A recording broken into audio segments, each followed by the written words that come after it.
Life is like a sea. We keep moving without an end.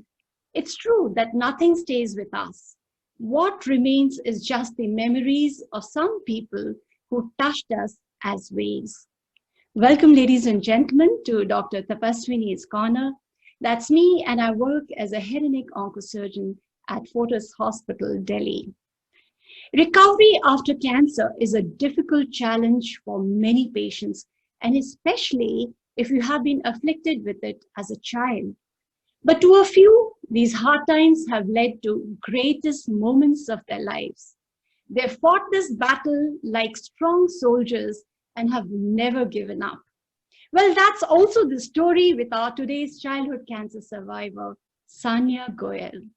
Sania is a Delhi-based girl currently pursuing her master's in psychology. She's a certified art therapist and often engages herself with various social activities with different NGOs. Through an Instagram-based initiative called Miss Mindfulness, she makes thought-provoking creative content to spread awareness pertaining to mental health issues. She's a foodie and loves to cook. When asked about her motto in life, the reply was, if you are privileged enough, then it's your responsibility to give back to the society and the people who need you the most. Lovely thought coming from such a young mind. Welcome, Sania. It's indeed a pleasure to have you on this show today. Thank you so much, ma'am, and thank you for having me here and giving me a chance to share my journey. Well, Sania, what was the age at which you were diagnosed with cancer? So, ma'am, I was diagnosed with acute lymphoblastic leukemia. Right. In June 2009. I was 11 years of age at that time. Okay. So ALL, that's what we popularly call it as, and this happens to be the most common blood cancer in children. So what were the symptoms? How did you know that things were not correct? Ma'am, actually, I was having discontinuous fever since 2008 November. Like for 6 months, I was having discontinuous fever on and off. And I used to have severe pain in my legs. Oh. And my hemoglobin levels were dropping and my white blood cells were increasing rapidly since ALL is a white blood cell cancer. So my white blood cells actually increased the normal range. And I was also losing my weight. Okay. So, but were there any episodes of abnormal bleeding or some patches in your body? Any discoloration or easy bruising whenever you were hurt or you would fall, there would be easy bruising in your body. Was that also there as part of your symptoms? No. No. Okay. So how was this news broken to you? You were too young to be told, but then I'm sure some little information was given to you. And how was it that the news got on to you? So, ma'am, as soon as I got my bone marrow biopsy done, right, I knew something was definitely wrong with me because it was a very big procedure for a kid to go through. It was very painful. So I asked my mom that what is wrong with me? Why such procedures are being conducted on me? So just she never told me that I had cancer because I think she was not comfortable talking about it or she did not wanted me to stress about it. So she just told me that I have some blood infection and I'll be recovered in another 2-3 months. So we never had a conversation related to cancer as such. Okay. So everything was hidden, but you were told that there is some problem, though things were not really very distinctly told to you. And too young to be actually told. But could you fathom the gravity of the situation? Could you understand that this is not something which is simple, an infection, or could you go beyond what you were being told? So yeah, actually, since we used to go to the hospital so frequently, I could read everywhere the word cancer written in the hospital. Like there's a lot of information written in the hospital.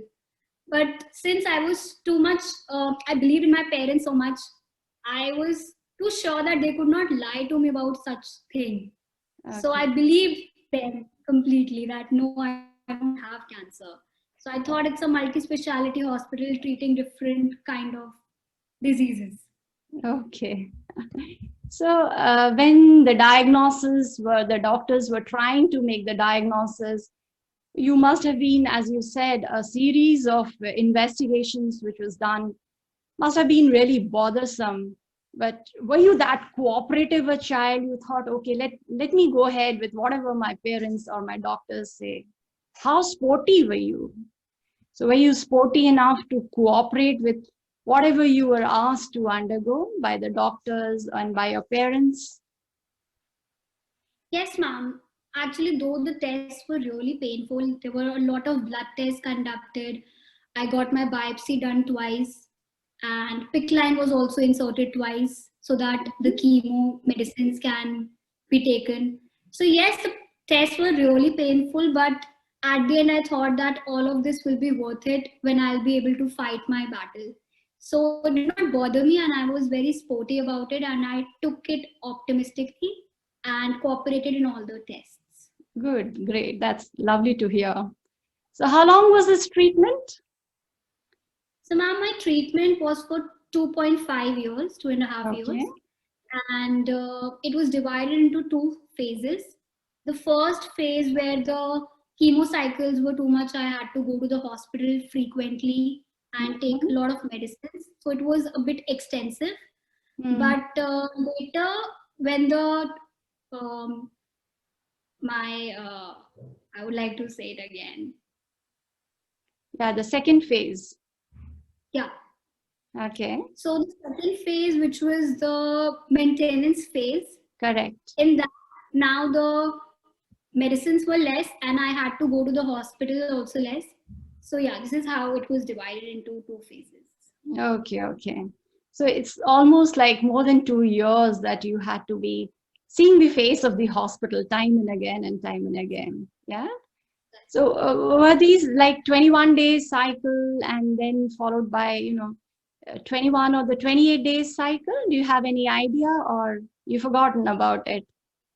I don't remember it exactly, but I do remember that initially I had to go to the hospital almost on the daily basis. And Okay. then there used to be certain chemo cycles where I had to be admitted for 3 days. Mm-hmm. So Yeah. what was the feeling when you used to see your treating doctor? It was a joy. So I was being treated by Dr. Gauri Kapoor, who Okay. is the head of the pediatric oncology department at Rajiv Gandhi, along with Hmm. Dr. Sandeep Jain. These were the two constant doctors that I had throughout my journey. Other Right. than them, I also had other doctors and nurses who have supported me fight cancer. Mm-hmm. And the best thing that I like about them is that they have always motivated me and encouraged me throughout my journey. And even today, I meet them, they always encourage me and motivate me. That's wonderful. That's wonderful. Yeah. So how was the feeling? I mean, every time and again, you're being subjected to chemotherapy, to various blood tests.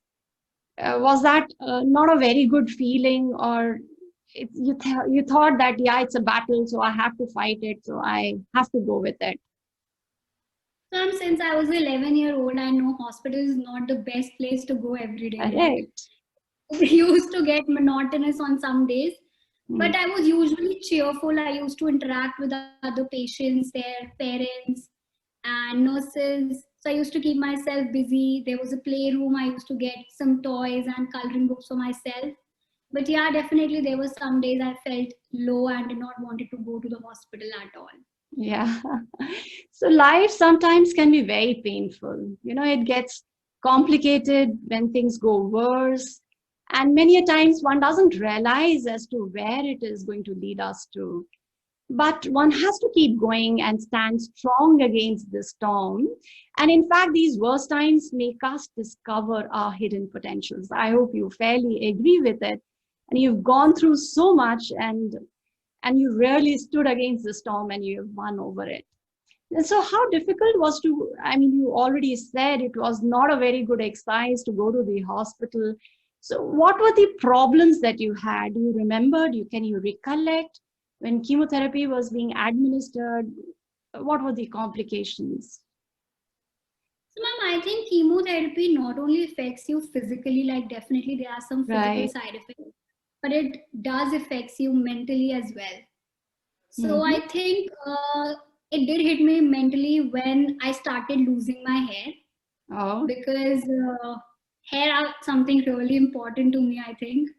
And when I was told by the psychologist that I'll be starting to lose my hair, I did not take it well.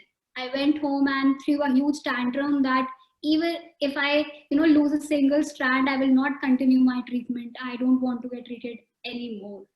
So Mm-hmm. then my mom, comforted me and told me that my life is more important than my hair, obviously. So then I took it um, in a positive way and uh, decided that, okay, I'll be cooperative with the treatment and I'll fight my battle. So hair is something which you can't really forget. Losing hair, turning bald. Huh? So even as a small child, it made so much of a difference to your psyche. Really? Exactly, ma'am. So that adds to the beauty. Yeah. But then if you realize as we grow older, beauty, it's never lost. It just moves from the face to the heart. So as you mature, it's not the external beauty, it's probably the inner beauty which shines and outshines. So when Exactly. you underwent so many cycles of chemotherapy, obviously there were a lot of losses from school and losing school teachings. So how did you cope up, and how come you focused so beautifully that you had exams where you came out with flying colors? So, ma'am, I was always a bright kid in the school. I was good in academics. And Lovely. even though I was just in fifth standard at that time, I used to read my books randomly at home, even though I was not going to school, to keep myself updated that what chapters are going on and everything. Wonderful. And I used to hear other patients, talking that they could not cope up with their study and they had to miss an academic year or even drop their school. So when I heard that, I made a promise to myself that no matter what, I will not let cancer affect my studies. Wow. So that was my motivation, and I took tuitions before my final exams, and then I actually scored really well. Wonderful to hear that. And what we say, there are three P's in our life. One is patience, the other is persistence, and the third is perspiration. So when you have these three P's, and that makes an unbeatable combination for success, and that's what I see in you. And the other thing is that one needs to believe in oneself, isn't it? So Yes. if you believe in oneself, in your own self, and that gives you this determination and this infinite energy, and you can succeed to achieve whatever you have, your dreams in life, right? Yeah. So did you miss your friends and your play hours? Because there were so many hospital visits. I'm sure it's taken away a lot of your play hours. 10-year-old child wanting to romp around, play around. So what all happened? So, ma'am, actually, right before the treatment, I shifted to a new house. Okay. So I was well prepared that I will not be able to see my neighborhood friends too much. I was ready to be a little aparted from them, but definitely I missed my school friends a lot. I missed, going to school with them, having fun. And other than that, I also missed eating junk food, going to, malls, because I used to, go out a lot before cancer. So Uh-huh. it was, we were not allowed to go so that we don't catch external infections. So I Correct. missed all of them. Yeah, I did. You did. Ah. So, but then when you came back after your treatment and you joined back your school, you were a regular student, did you feel that there was a change in the attitude of the people whom you really loved with, whom you really loved to play with, your friends around? Was there any change in their perception of you? No, ma'am, I did not feel that there was any change. They were very welcoming and they were very happy that I came back. and they were very supportive. They always helped me, and even I think I'm confident because of the people that they were, the people who were around me. So no, but definitely I did face some nasty comments around, not from the Uh-huh. people who were close to me, but other people. Even it is Right. very shocking that once I was in the hospital, I was waiting for my mom. She was getting some paperwork done, and there was this woman who was getting treated herself, and she asked me about my illness, and I was having a conversation with her. I told her that this I have, and then in front of me, she started talking to her daughter-in-law, and she was saying stuff like, she will never get married or have kids because she had cancer in her childhood. Oh, that's awful. Yeah, I did So hear how did that. you retort back? I did not say anything. I was too young to say anything back to her. But I don't think so. It affected me as such because for me, it didn't make any sense. I knew that I'll recover this and I'll be as normal as anybody else out there. Good, that's a great attitude, huh? Did somebody comment on the hair loss that you had and that you had no hair on your scalp? Was that some topic of discussion where people would think about, hey, listen, how is she looking now? So, ma'am, I never actually got my hair shaved completely. I just started Mhm. losing them. So, some hair was always there on my head. I never Okay, shaved them. Yeah. So, no, I did not hear such comments on my right. face at least. I don't know what people talk But behind the back. Yeah. but now there's such a great blessing. You have such lovely, luscious hair, such luxuriant hair. Huh? Thank Don't you think chemotherapy has done some good to you also? you. Even though you lost Definitely. them, now you're blessed with real good ones. Yes, ma'am. So when you go back, when you look back, how do you think life has treated you? Ma'am, I don't think that life has treated me any different because everyone has their own share of struggles in life. No Correct. one's life is a rosy bed, right? So I think that everybody has their own struggles, be it an illness, be it some financial issues, or any traumatic incident. So I think life has just treated me just like anybody else. I'm no different. Yeah, so it's so correct that one can never repair the past. That's almost impossible. So one should be prepared to construct the future, which is to some extent predictable. So there's no point brooding over the past. So whatever has gone has gone. So now you should look ahead to the future ahead. So when we look at December 2011, that was a great milestone in your chapter when you were declared cancer free. So, what in your view is the most precious thing in life? Ma'am, everybody is after money, success, and beauty. But after fighting cancer, after losing my hair, I did understand that beauty is definitely temporary. It can be taken away from you at any point of time. So, Great what for thought. me is precious is my physical and mental health. If you are Wow. physically and mentally healthy, then only you can enjoy these pleasures, this beauty, this success and money. If you don't have that, you will never be able to enjoy such things. Lovely thoughts, Sanya. You can be a great philosopher. So, Thank you, ma'am. the most precious things in life are those which we actually don't see. Yeah, you cannot see with your physical eyes, like love, gratitude. You just have to feel them.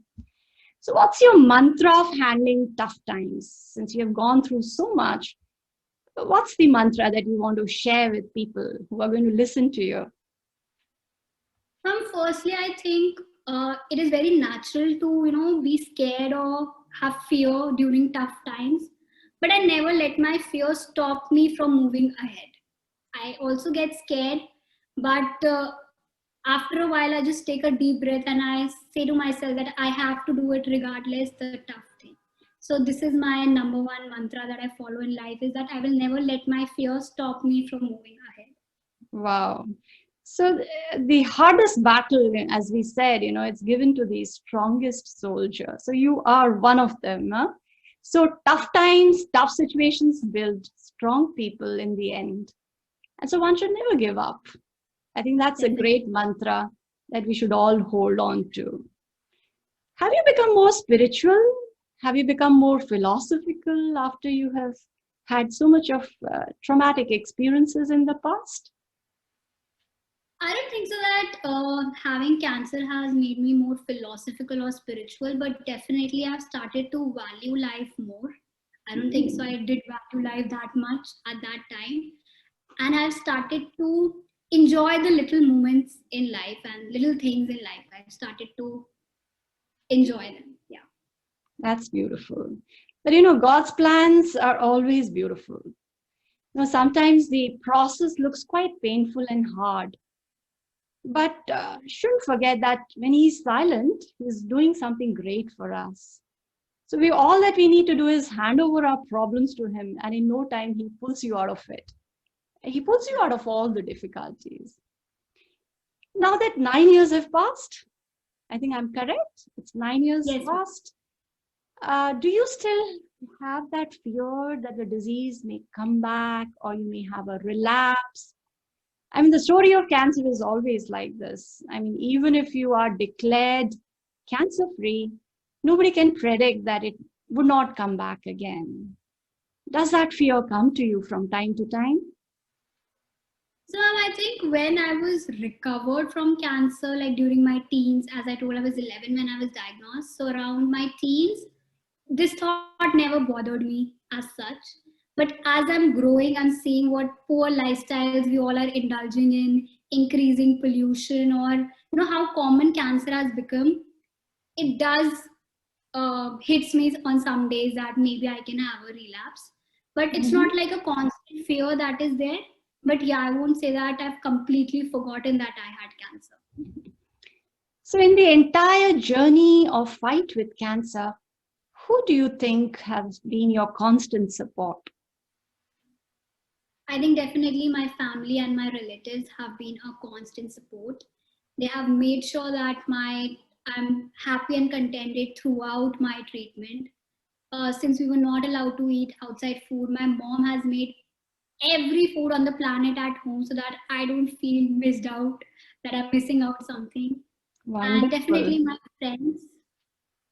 So yeah, these people have been a constant support, and I feel really blessed to have them in my life. Yeah, so they stand, by you, what we say as mirrors and shadows. The family Definitely. stands like mirrors and shadows. That is, mirrors never lie and the shadows never leave you. So you need a lot of physical, emotional, financial support. And this is a disease which can drain you out in Yes. every form. So, what would you like to tell children who are learning to fight this disease?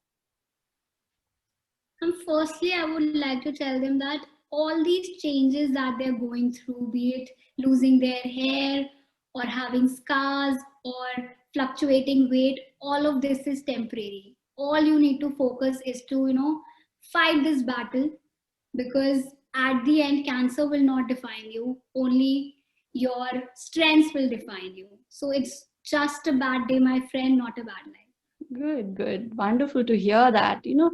Within us lies an immense potential to reverse negativity to positivity. So, all these negative thoughts that we get during the process of the fight against this disease, if you can turn it into a positive attitude, you realize that there's a lot of potential in our system itself, and it helps us to optimize our potential to fight.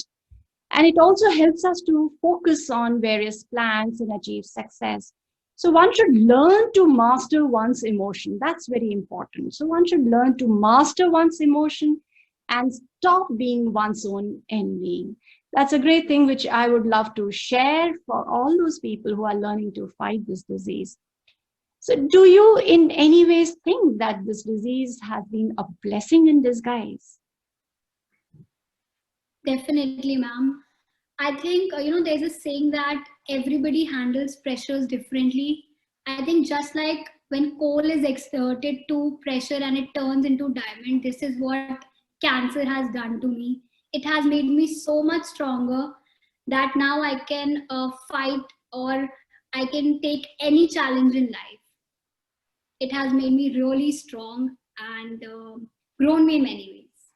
So when you wake up in the morning, how does it feel? Every day when you wake up, I'm sure there's a feeling of gratitude. It's a day again which is full of blessing.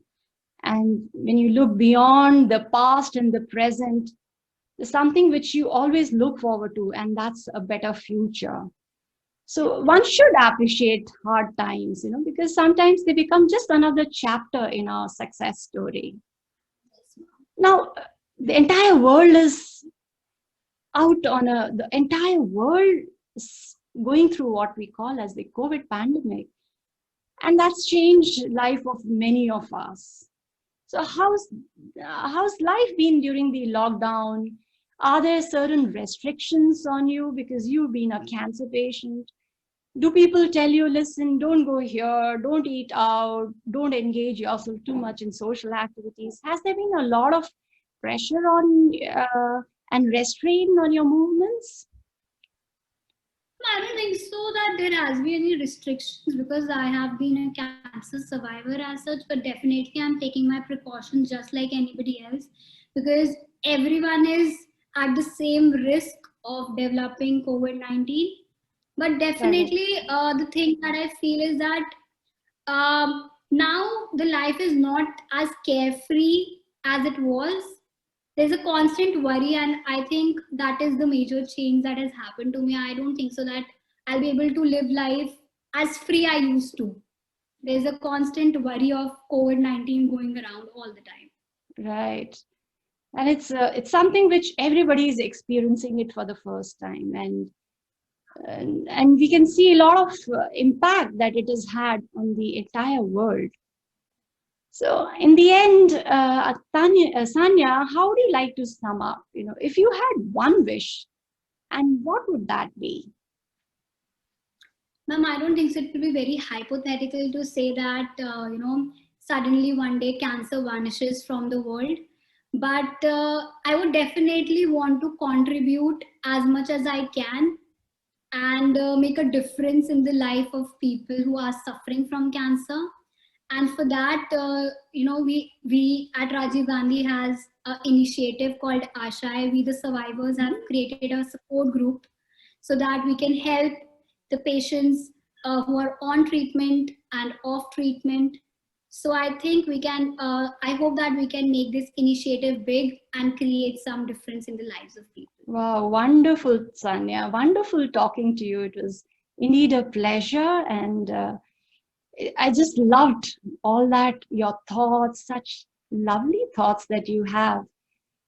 And thank you once again. Thank you. Children are quite resilient. Children are quite resilient. The potential within them is far greater than the obstacles that surround them. One bad chapter in life doesn't mean that the story is over. It may lead to a beautiful destination. So face every problem with a smile. It may not change your problem, but it can change the way you go through it. Thank you once again. Thank you, Sanya, and thank you to all the listeners. See you next week in another episode with another survivor. Till then, goodbye.